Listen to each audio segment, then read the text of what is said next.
Okay, thank you, Hong Liang, for that kind introduction. It's really a pleasure to be home. Nothing feels better than having my char kway teow for breakfast. It's ladies and gentlemen, my fellow colleagues, it's with utmost gratitude to the organizing committee for this opportunity to share with you some recent developments in the management of acute heart failure. I hope that what I share with you today might be useful as you manage your complex patients. I always, when my daughter was 2 years old, she sort of looked up to me one day and said, what do you do at work, I looked at her and said, well, I'm basically like a plumber. When pipes get blocked in people's heart or in their body, I unclog them and I make sure the pump works. Then she looked at me and said, oh, that's pretty easy. I think compared to you guys, the critical care doctors, our patients are a lot less complex. So I hope to sort of bring you through this journey about how we begin to define some therapies for acute heart failure. These are my disclosures. And over the next 25 minutes or so, I promise Hong Liang I won't go over my time, otherwise he's going to start playing music. That's when I know I need to get off the stage. I would like to review, firstly, with you some recent randomized controlled studies teaching us how to use Lasix or Frusemide in acute heart failure. You'll be surprised that even though Lasix have been used as a cornerstone for the management of acute heart failure, it's only in the last 5-6 years that we actually have randomized controlled studies to guide us. We heard from our first speaker, Professor Madeline, that the importance of having randomized controlled study because many times what we perceive to be useful in our patients may actually be detrimental, actually. So I'll sort of go through that. I'll also review some other recent studies in acute heart failure. And then, since 2001, when Neceritide or BMP was approved for the management of heart failure in the US, there has not been a single drug that has been FDA approved for the management of acute decompensated heart failure. I will sort of show you some data as to why I think that is so and provide some insight as to how we should design acute heart failure studies from now on to help us truly assess the efficacy of potential new therapies. And lastly, I'll just give you a preview of some of the ongoing research in our lab trying to come up with some novel therapies for acute heart failure. So let's start off with a case. Basically, we have a 60-year-old white gentleman with a history of coronary artery disease, ischemic cardiomyopathy, EF 25%. He presents with a 4-week history of progressive shortness of breath, PND, optopnea, 10-pound weight gain, peripheral edema. He has no symptoms that is concerning for acute coronary syndrome, so no chest pain or anything. He's on pretty good medical therapy for his heart failure, lisinopril, carvedilol, which is the beta blocker, spironolactone, and note his Lasix, he's on 80 milligrams a day. So on physical exam, it's significant for really elevated JVP up to the angle of jaw, displaced apex, suggesting cardiomegaly, 2/6 holosystolic murmur, suggesting some MR. His lung exam is, of course, consistent with acute pulmonary edema, bibasal crackles, and bibasal downers. Abdomen was actually quite normal, and he has got 3+ peripheral edema. Investigations, his creatinine is elevated, so estimated GFR of 32. So that suggests that he has chronic kidney insufficiency, which is very common in patients with acute decompensated heart failure, and that complicates our therapeutic approach to them. EKG was unremarkable, and chest X-ray basically showed consistent with pulmonary venous congestion and bilateral pleural effusion. So these are the guidelines from the Heart Failure Society, and if you look at our immediate goals as we manage patients with acute heart failure is number 1, to improve symptoms. So these patients are very symptomatic, they're hypoxic, they're short of breath. So our first goal is to improve symptoms, and we normally do that by optimizing the volume status. And our goal is in the process of doing that, we really want to minimize side effects. So side effects includes hypotension, acute renal failure, and going into cardiogenic shock. So we want to improve their symptoms without imposing any side effects. We have a 60-year-old man who presents with acute heart failure, chronic kidney disease. I think all of us will agree that the next step is to give him IV Lasix. But what dose of IV Lasix should you give? He takes 80 milligrams a day, oral. Should you give 80? Should you give 160? Should you give 240? His creatinine is 1.9 with an estimated GFR of 35. Should we give more because his GFR is low, or should we give less, with the fear that we might worsen his renal function? And our second big question is, how do you administer your Lasix? Do you give IV bolus Q8, Q12 hours, or do you start a continuous infusion? All of us have different ways of doing this. I personally used to just give IV continuous infusion. I think in my clinical experience, I felt that it resulted in less renal injury. I was more cautious with the dose. So when we consult the nephrologist and tell them that, a patient's not diuresing, they're like, why are you guys using peanut doses of Lasix, So, these questions really haven't been answered till very recently, despite the fact that we've been using Lasix for a very, very long time. And if you look at our guidelines, so this is a 2013 guideline, not the most recent. All it tells you is that, IV diuretics is a class 1 indication, and they're really vague, greater or equal to chronic daily dose, So it's basically up to us. And if you look at the level of evidence, it's really, there's no randomized controlled data to support what to do. It's more consensus among experts. So back in 2007, 2008, NHLBI requested a competitive grant application inviting academic heart failure centers in the US to compete for a grant to form what they call the NHLBI Heart Failure Clinical Research Network. And the goal of the network is to carry out very pragmatic clinical studies to answer questions that we have that most likely will never be funded by industry because they have no commercial value. So, you will never get Merck or GSK to do a study on Lasix because, there's no commercial value, but somebody really needs to do the study. So that was the goal of this research network. And if you look at the upper panel, that was our initial grant application, and we were very fortunate to be one of the 9 centers. And then the lower panel, there was a renewal after 5 years. That will be in 2014, and we were fortunate to be in that group as well. So when we first got together and decided, what study should we do, we all agreed unanimously that we need to define how to use Lasix. It may seem like a dumb question, but really there has been very, very limited randomized data to support the use, how to use Lasix. We know we need to use Lasix, but how do we use Lasix? So the first study that we did this study was called the DOSE study. We basically evaluated the safety and efficacy of 2 initial strategies of Lasix therapy. Using a 2x2 factorial design, we were able to answer 2 questions in 1 clinical study. So this is sort of the goal of pragmatic clinical trial design. First, we wanted to compare Q12 bolus administration versus continuous infusion. And our second question, we wanted to compare low dose intensity, which we define as being equal to the oral dose at home, or a high dose, which is 2.5 times the oral dose. And what we found was this. If you look at the upper panel here, these are how patient VAT scores, so how patient felt. When we compared continuous versus bolus infusion, there was no difference actually. Patient all felt better, and there's really no difference between those 2 methods of administration. Then the lower panel, panel B, controlled low dose versus high dose.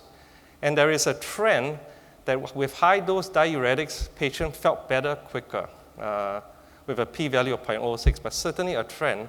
But what's important if you look at this panel on your right, is that there was really no difference in terms of renal injury. Continuous infusion versus bolus, high dose versus low dose. So the high dose did not worsen renal function. And contrary to my belief, I thought that continuous infusion was better for the kidneys. It really didn't help, actually. So this is sort of the first randomized controlled data on how to initiate LASIX. And the results of the dose study was actually incorporated in the 2017 guidelines, which now tells you that you should start patients at 2.5 times their home dose of LASIX. And you can give it bolus or continuous because it really doesn't make a difference. So for our patient, we followed the new guidelines. We gave IV bolus to 2.5 times Q12 hours. Unfortunately, the patient really didn't diurese well. Clinically, he felt a bit better. But however, the thing is very significant is that his creatinine has gotten worse from 1.9 to 2.5. So what should we do next? So let's go back to the guidelines again. So if you look at this is 2013 guidelines, they tell you, if you don't get adequate diuresis with the initial dose of LASIX, you can consider increasing the LASIX dose or even add a thiazide to the loop diuretic. I mean, that sounds reasonable. We've all done that, but like I say, with the worsening renal function, many of us are maybe a bit hesitant to do that. Would that make the renal function worse? If there's nephrologists among you, they are most probably more willing to do that because they know that is what is needed, actually. And then back in 2013, we had this portable ultrafiltration machine that could be used that was touted to be better than diuretics. But once again, not much evidence to support any of those strategies. So this is that ultrafiltration machine that I was talking about. It's portable. It can be done at bedside with peripheral access. The company was very aggressive based on very small studies to promote this therapy, actually. We were skeptical because we've had some preliminary results that we did at Mayo. But really, we needed randomized control data to teach us again. So the next study we did as part of the network was the CARES study. And this, again, is a very pragmatic study. We took patients with acute decompensated heart failure and worsening renal function after initial dose of LASIX. So very much like the patient I just described. So these patients that have developed cardiorenal syndrome. And then we randomized them to ultrafiltration versus standard care. And by standard care, we intensified their diuretic regimen. So we go up on the LASIX, we add a thiazide. And then we use a very novel endpoint, which is a bivariate endpoint of change in weight, which is on the horizontal axis, and change in creatinine, which is on the vertical axis. So in patients with acute heart failure, you want to be able to reduce their weight and decrease their creatinine. You don't want to cause renal injury. So an ideal therapy should rest in quadrant 3 here. That was how we define our endpoint. And lo and behold, this study showed that pharmacological therapy, meaning intensifying the diuretic regimen, was actually more favorable in preserving renal function compared to ultrafiltration, despite removing the same amount of fluid. Because before this, we had a misconception that ultrafiltration machines, because you can program how much fluid to remove, was more effective in doing that. But then we see that with ultrafiltration, there was increase in creatinine compared to pharmacological therapy. And this is the weight throughout the 96-hour period, and you see at every time point, the weight was similar between ultrafiltration and pharmacological care. However, even though death and rehospitalization was similar, when we looked at death or serious adverse events, that was significantly higher in the ultrafiltration group. So without this study, we would not have known of the potential hazardous effect of ultrafiltration. So we concluded from this study that intensifying the diuretic regimen was just as effective in removing fluid and preserved the renal function to a better degree than ultrafiltration. and ultrafiltration was also associated with more side effects. Basically since then, the ultrafiltration machine has disappeared from our wards, and we haven't seen it again. So the unfortunate thing about our first two studies is that it was all sort of negative studies. Our hypothesis was wrong. And I think it's very frustrating to have a negative study because you go like, boy, we thought we were smart. So, our hypothesis, we actually, you feel good if your hypothesis is right. Just like Professor Medlin's study, everybody thought fluid bolus should be better, should help, but boy. So we were all very disappointed, and it's like, are we ever going to find anything new for acute heart failure? Has anything been approved since 2001? The question is no. All the studies have so far been negative since 2001.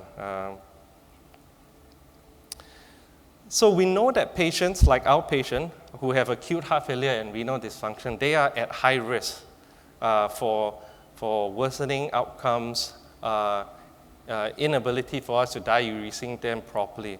So one of the questions we asked in the network was, are there any medications that we can use that we can proactively start using these medications as we give the Lasix, so that we can prevent the deterioration of renal function and increase diuresis?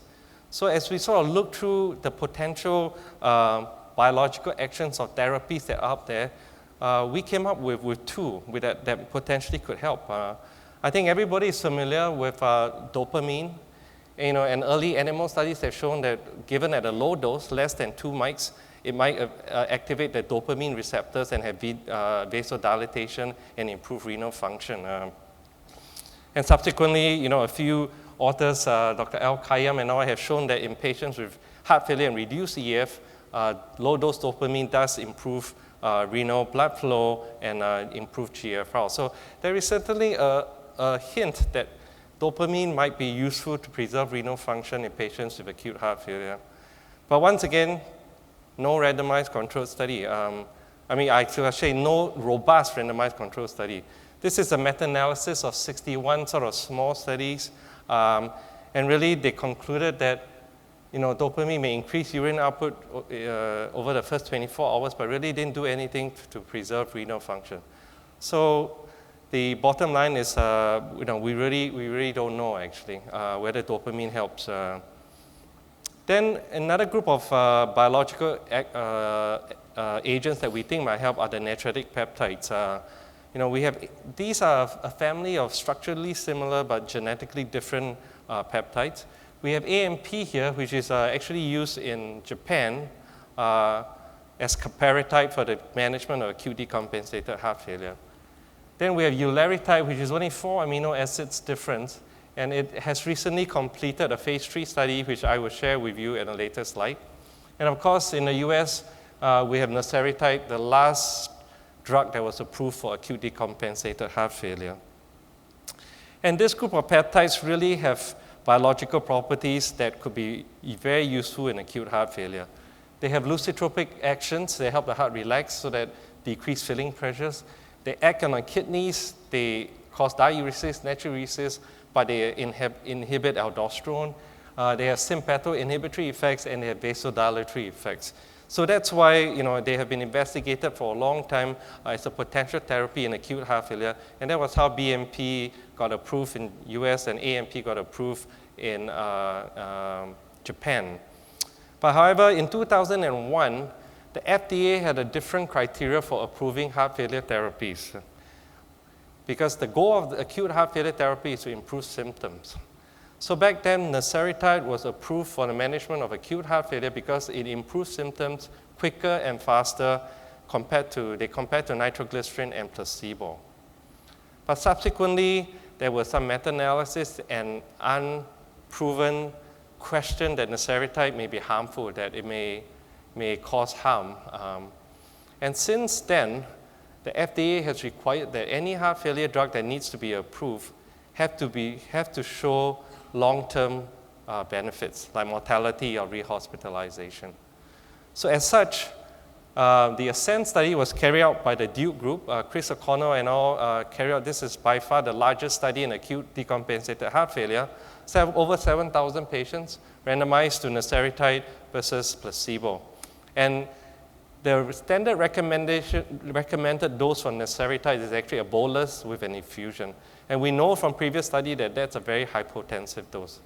Anyway, they were able to show that neceritide does help with the symptoms, although not much, but it does improve symptoms, which was how it was approved in the first place. But unfortunately, they did not show an improvement in outcomes. So the outcomes was 30 days, rehospitalization or death.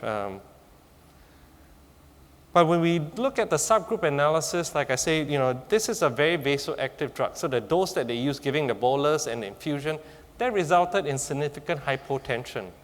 And we know that in patients with acute heart failure, causing hypotension is actually most probably not a good thing.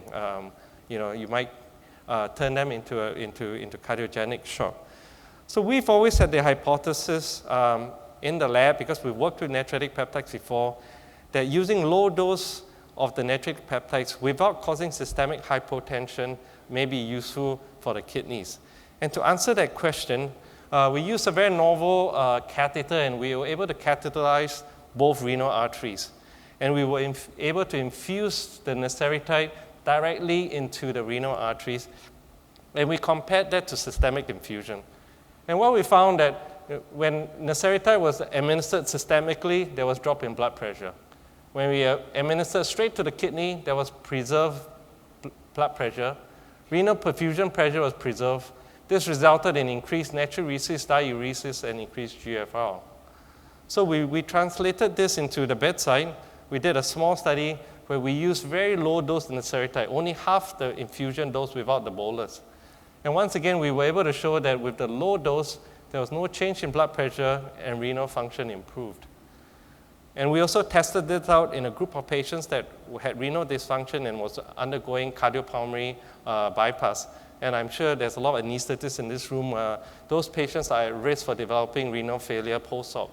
So when we gave them low-dose neceritide perioperatively for 24 hours, they were able to suppress aldosterone, and cystatin C improved, actually. So we did have some preliminary data to support that low-dose neceritide may be useful to preserve renal function. Hence, the next study in our network we did was called the ROSE study. And basically, once again, in the network, because of limited resources, we are trying to be creative with our study design. So this is basically two studies combined into one.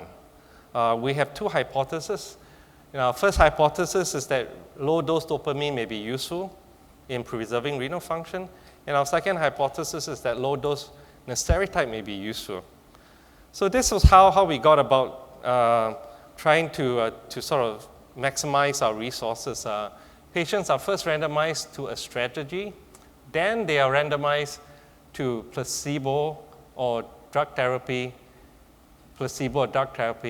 and we were able to combine the placebo group because the placebo got the same, basically, and that sort of allowed us to have less patients than doing two separate studies.